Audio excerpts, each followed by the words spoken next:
We got Jollibee. All right, we got their spicy chicken. Oh, do they have biscuits now? Gravy comes with it, and I got fries. I got their pineapple juice. No, we gotta do it. Ooh.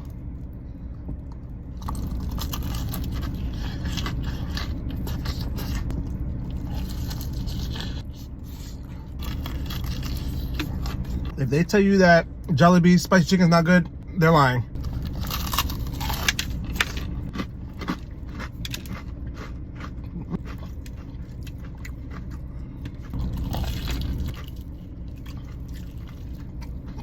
Just look at that skin. The regular chicken's not amazing, but you can't tell me that their spicy chicken's not good.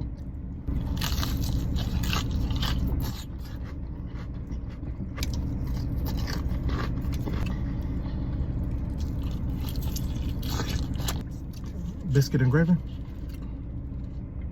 Why not?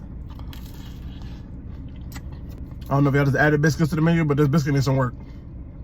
At this point, it's just for show, because it's really not that good, but the gravy kind of definitely helps it out a lot. But yeah, you need to work on these biscuits. Yeah, they ain't #1 in the Philippines for nothing. It's good.